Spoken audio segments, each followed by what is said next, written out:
and I mean the crowd never ever stopped. Like with Broudy, never ever stopped.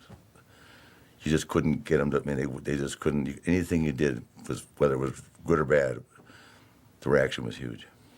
And I don't know where it rates. Well, the next question I had for you was the match that you and Broudy had in February of '83 was the largest grossing event that they've ever had in St. Louis.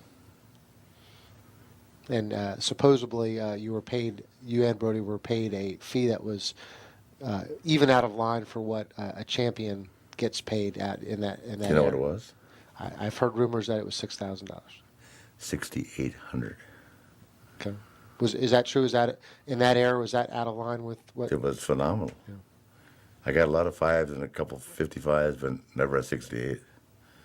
I took that right down to the landing with all the boys. You gave it all back, huh? Not all of it, but I gave it good. I always left a little bit in the community. I contributed to St. Louis. St. Louis, East St. Louis. I know working with Broudy was probably always easy for you, but does that match stand out from any of the others that you had with him? No. I mean, I thought they were all good. I mean, Broudy was a hell of a worker. And he was, the thing that made, like Stan, he was in phenomenal shape. For 300 pounds, he didn't take a deep breath. He was in real good shape, which I liked. But he was, it's kind of funny because I didn't think about it back then like you think about it now, but there are 10 guys in our company right now that could work with Broudy. They wouldn't want to work with him. He's real physical and real snug, and he's real aggressive, and he'll punch, if you let him, he'll pound the shit out of you. I mean, you just got to fight back. That was his style. Even worse with Stan. Stan a little bit more, could understand a little bit more because he worked a lot more in America, or in the States rather. But he just had to get over the. I didn't think about it when you were younger. I didn't comprehend that. I just said, God, this guy's it's gonna be a long night with him. But it wasn't. It was great. He was over so big wherever he went. It didn't matter, and he could work. Mm-hmm. And he was safe, and I mean, I can't. Ready to go, Ricky? Ricky, see you out there. We're talking about, wrestling's changed so much in the 25 years from when but I mean, I'm going to emphasize the point. No. There are not 10 guys right now in the business that can work with Broudy. No? That would want to, every night for an hour. He was that intense, man. It's just not, being that physical like Broudy was, just not accepted in today's wrestling. Well, we had to work hard. Yeah, but today your guys work hard, but I mean, a guy like Shawn Michaels would dig working with Broudy, Hunter would, because they would think that was a piece of their life that they needed to fulfill. Undertaker would be great with Broudy. Kurt Angle and Broudy would have good matches. I'm just thinking down the roster. Dave Bautista and Broudy have a good match. Dave would like that. Just not a lot of guys that would want to work that hard. He made you work hard. I'm just intrigued. I'm just trying to figure out how to come back to this, and basically I think like it's just amazing because you worked with the top performers of the 80s, the 90s, and until your retirement, and you're in a unique position where you can compare like who would do well from different eras. That's just it, because I can say that. It's kind of like we're talking about Brett. Brett didn't like me chopping him. He wouldn't have hated working with Broudy. I mean, he just would have. It was because you had to, number one, you had to be out there with him because he was that intense. But it was good. I like that. It's kind of like when I'm teaching the kids here, except there was never any, you were always on your game. Same with Stan Hansen. Guys don't get that. You haven't worked with Stan Hansen or Broudy. You haven't worked with anybody.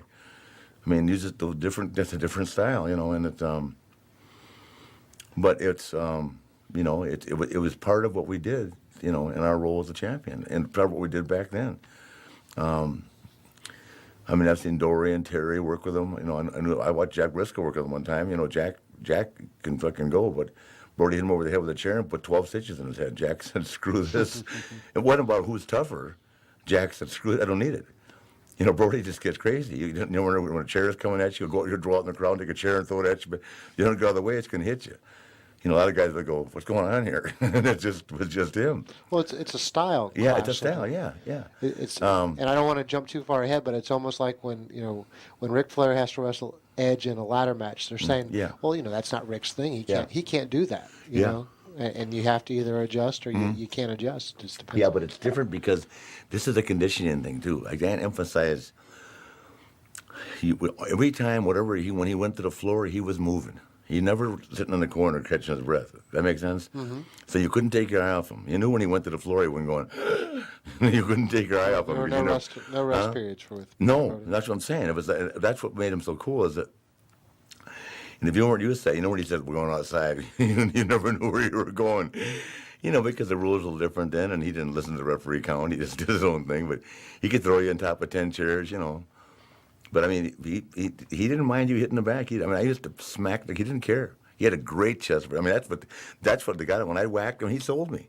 He'd pound across the ring, come back, bam, into him again, and after about the fifth time, he'd take a bump. When he took a bump, he'd sit up a little bit, not like the Undertaker, but he'd sit up, and shake his hand. The crowd would go crazy. I mean, I thought to myself, that's pretty cool. Let's do that again. No, but he just kept coming. I mean. And at the same time, he could do a headlock series with you, he could do whatever he wanted to do. All depending on what mood he was in. But he could work. A lot of guys wouldn't like working that hard, is what I'm trying to say. I wrestled him one time, 3 hours, and 3, maybe 4 hours in a week. Wow. In the Kansas City Territory, we went to St. Louis, Kansas City. I think we did an hour in Wichita and an hour somewhere else. Well, I mean, he was so over, it didn't matter. And we always drew more money wherever we were. So that was always better. So, but he respected me a lot, and I respected him. He used to say to me, I didn't like the finish. You're not mad, are you? I go, no. I said, good. Didn't make any difference. Because he would just change the finish. They go give him a finish day, and I don't want to do that. What are you going to tell him? He'd sit back in a little cove, by himself. He never came out. Yeah. And that's what made him difficult for promoters to use on a consistent he'd basis. throw the water on his hair, shake his head, walking. It was great. I mean, his entrance was great. He'd come down the aisle. It was tremendous. I really enjoyed it. But then again, I'm going to say this again because this is a part of the business that guys don't get. There aren't, like I say, a handful of guys would have thought, God, this is cool because it's Broudy and because I'm that good, like Shawn, Hunter, Mark, Undertaker. I mean, it's a small few. I mean, I'm obviously missing some names, but he was intense, man. But they would dig that. I'm not sure they would dig it 3 times a week, but they would dig it once. But because he's like that. But it was part of history. He's a big part of history in this business, I think. Absolutely.